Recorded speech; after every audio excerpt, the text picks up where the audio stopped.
didn't see you there. I was just reading up about heuristics and fallacies in decision making. I'm Lauren, and I'm going to help tell you about that. And I'm Brittany. And I'm Sophia. And I'm Sam. Psychology.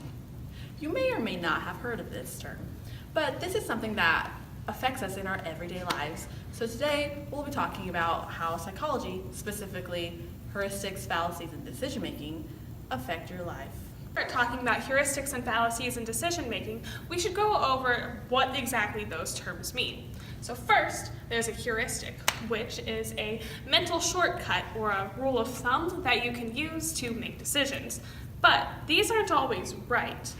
And then second is a fallacy, which is just a mistaken belief, oftentimes based off of an unsound argument. The first heuristic we're going to cover today is the availability heuristic.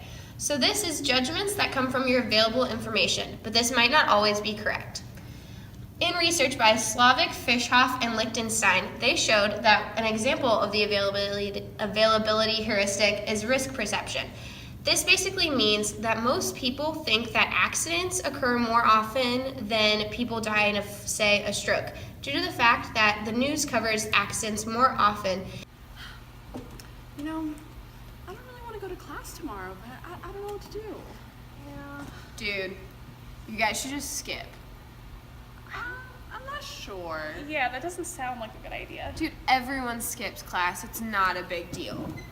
Yeah, you know, I think you're right. Like, I mean, what's wrong with skipping? Like, Stacy skipped last week. Oh, she did? Mm-hmm. Oh, I thought she was sick. Okay. I mean, if everyone's doing it, like, I guess we should skip too? yeah, why not? Okay. Yeah. Okay. We'll skip class tomorrow. Okay. Now on this skit, Lauren and Sophia made the mistake of thinking that everyone skips because they could only think of one person who skipped, and that would be Stacy. In this example, they are using their availability heuristics. Next, we'll talk about confirmation bias. Confirmation bias is the fact that people focus on information that supports their beliefs rather than information that refutes their beliefs. In fact, Petty and Cacioppo found that people seek and evaluate evidence that confirms their beliefs and ignore information that undermines their beliefs. Next, we're going to talk about my-side bias. My-side bias is the fact that people seek and evaluate evidence that supports their prior political, religious, and ethical beliefs. I can't believe we're in social studies with Sophia. She is so dumb. But she is so smart in our math class, she knows all the answers. Does she really, though? Wait, so Abraham Lincoln was our first president, right? I told you so. So what went wrong here? We saw that Lauren's confirmation bias was at work when Sophia made an uninformed remark about the first president of the United States. We also saw that Lauren dismissed Brittany's remark, which rejected her confirmation biases. Up next, we're going to start talking about schemas. Now, what schemas are models that help to shape our expectations of the world, including people, places, and things. A good example of this is a schema of the classroom.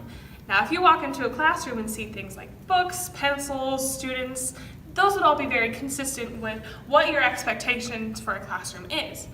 But if something like, say, a lion were to suddenly walk in, that would be very inconsistent with your expectation of what it means to be sitting in class. All right, so another bias that we have is called hindsight bias. Now, this is the belief that you could have predicted the outcome of some past event. Now, a good example of this would be a basketball game that you and your friend both watched. You could be discussing the game and your friend could say like, oh, that was such a close game, I was afraid that we weren't gonna win. But then you, after already seeing the game, would have been like, no, I knew they were gonna win this whole time, but in reality, you did not know that. Watched the game last night? Oh my gosh, it was so nerve-wracking. That game was way too close. I don't know, I knew we were gonna win. The boys always come through for us. Now let's talk about gambler's fallacy. So gambler's fallacy is the mistaken belief that future events are affected by past events. For example, if you're tossing a coin and you get heads 5 times in a row, you might predict that because you've gotten heads 5 times in a row, that the next one you would get would be tails. But events are actually independent of each other, and past events cannot predict future events.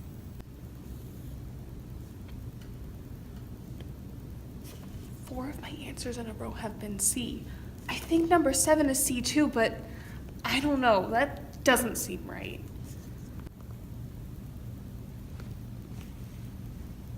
What did Lauren do wrong? She forgot that just because she has 4 C's doesn't mean her next answer can't be C. All answers are separate from each other. They're independent, so past events, or past answers in this case, can affect future answers. So now, after learning all these new words and definitions, hopefully this will help you make better decisions in your life. And that, kids, is psychology.